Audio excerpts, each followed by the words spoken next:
지난 6일 IT 전문 통계업체인 카운트포인트 리서치는 아이폰 12 시리즈 누적 판매량이 지난 4월 기준으로 1억 대를 넘었다고 합니다. 이것은 출시 7개월 만의 성과로 전작인 아이폰 11과 비교해서 2개월 정도 더 빠르게 달성한 성과라고 하는데요. 2014년 아이폰 6 시리즈의 경우에는 LT 시대의 슈퍼 사이클을 기록했었는데 이때와 비슷한 판매 속도를 기록했다고 전했습니다.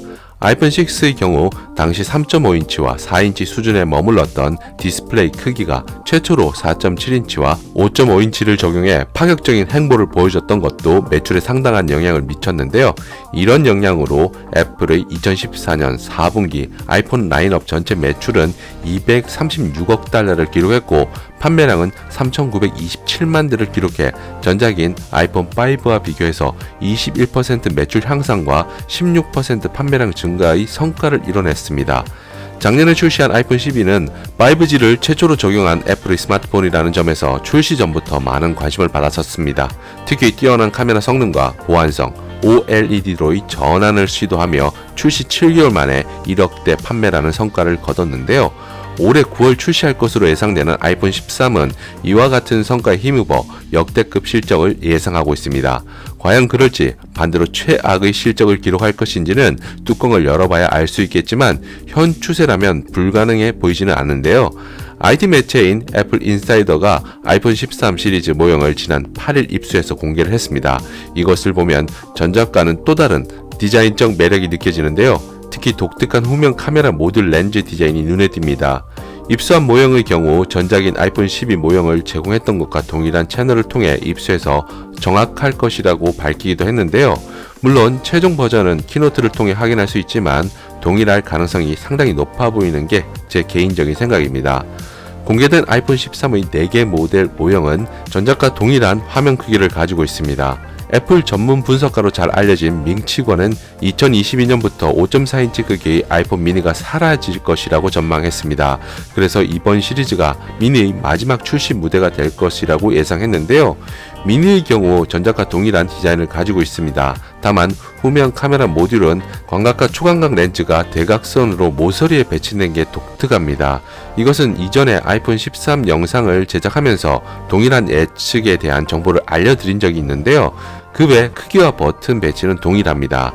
디스플레이 크기는 미니 5.4인치, 일반과 프로 6.1인치, 프로 맥스 6.7인치이고요.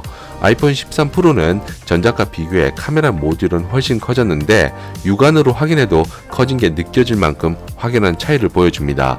광각과 초광각 렌즈 역시 크기가 더 커졌고 카메라 두께도 더 두꺼워졌는데요. 이런 형태를 띠는 것은 자동 초점 기능이 개선된 초광각 카메라 때문일 것이라고 추측하고 있습니다. 하지만 망원 렌즈 크기는 동일하게 유지하고 있는데 이를 두고 아이폰 12 프로 맥스에만 향상된 망원 렌즈를 적용했던 패턴을 이번에도 유지할 것으로 보인다고 애플 인사이드는 예상했는데요. 아이폰 13 프로 맥스 후면 카메라 모듈 크기는 전작보다 약간 더 커진 수준이며 렌즈 크기는 전작과 비교해서 3개 렌즈 모두 더 커진 것으로 보입니다. 이는 올해 아이폰 13 프로 맥스 카메라 성능 업그레이드를 예상할 수 있는 부분이기도 한데요. 개인적으로 디자인에 대한 관심도 있지만 카메라 성능이 워낙 뛰어난 아이폰이라 어느 정도 카메라 성능을 발휘할지도 관심이 갑니다.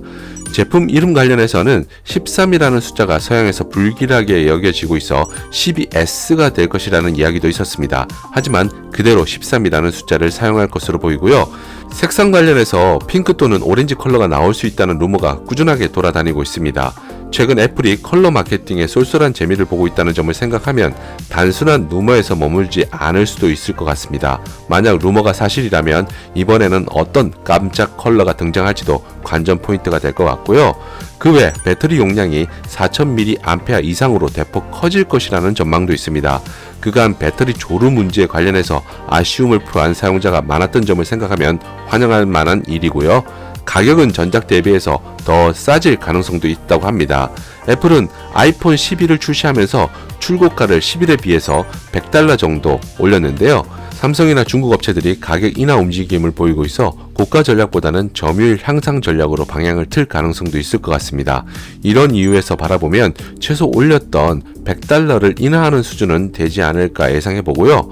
여기까지는 아이폰 13 관련한 최신 소식을 정리해서 알려드렸는데, 지금부터는 아이폰 13 사전 예약을 보다 저렴하면서 다양한 혜택을 받을 수 있는 방법을 알려드릴까 합니다. 아이폰 13의 최신 정보만 궁금했다면 지금 뒤로 가기 버튼을 눌러 빠져나가도 무방한데요. 하지만 아이폰 13의 구입을 계획한 분들이라면 참고하면 좋은 팁이 될 것 같습니다. 그 주인공은 폰디다스인데요. 왜 아이폰 13 사전 예약에 있어 폰디다스가 꿀팁이 되느냐? 이게 가장 관심 있어 하는 포인트가 되겠죠. 가장 큰 이유는 폰디다스 자체적인 할인이 별도로 들어가서 저렴하게 구입할 수 있다는 것입니다. 공시지원금은 출시가 되어야 정확히 확인이 가능한 것이지만, 여기에 추가적으로 폰디다스 할인, 조금 더 구체적으로는 기기값 할인 25%, 최대 30만원 할인이 가능하고, 여기에 통신사 요금 할인이 25% 들어가서 총 50% 폰디다스 단독 할인이 가능합니다. 물론 통신사 정책에 따라서 할인율 변동은 있을 수 있지만 할인폭에 있어서 상당한 메리트를 느낄 수 있는 폰디다스이고요. 여기에 더해서 아이폰 13 기본 구성품에 포함될지 않을지 불분명한 애플 충전기 어댑터도 기본 증정 사은품으로 제공됩니다. 그와 더불어서 강화 유리 필름, 투명 젤리 케이스까지 기본 증정 사은품으로 제공되고요. 폰디다스 홈페이지에서 아이폰 13 사전 예약 알림 신청을 한 후 댓글을 남기게 되면 개통한 고객들 중에서 추첨을 통해 아이폰 13 단말기, 단말기 반값, 1년치 요금 지원, 애플워치 SE, 에어팟 프로, 다이슨 헤어 드라이기를 증정하는 행사도 진행되는데요. 그와 함께 지인 추천 이벤트로 상품권 2만원을 받을 수 있고, SNS 후기 작성으로 상품권 1만원, 포토 후기 이벤트가 진행되어서 추가적으로 혜택을 기대할 수도 있습니다. 이런 혜택 외에 매월 할부금과 통신료를 합해도 일반적으로 다른 사이트에서 구매하는 것보다 통신비가 적게 나와 통신비 절감에도 한몫을 하게 됩니다. 오늘은 아이폰 13 사전 예약을 주제로 폰디다스를 알려드렸지만, 다른 휴대폰 모델도 저렴하게 구입할 수 있는 것도 특징인데요. 다양한 후기와 문의 댓글을 확인해보면 왜 저렴한지 대략적인 이유를 찾을 수 있을 것 같습니다. 누구나 새로운 스마트폰 모델이 나오면 저렴하게 이용하고 싶어 하는데요. 그래서 시간을 쪼개 인터넷 서칭을 하게 되는데, 이런 수고로움을 덜 수 있는 곳이 폰디다스이니 알아두면 나쁠 것이 없겠죠.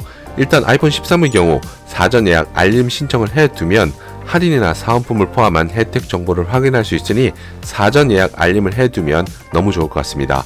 본인이 쓰던 폰이 오래되었다면 오늘 홈페이지에 들어가서 여러가지 모델을 비교해서 저렴하게 구입해보는 건 어떨까 싶네요.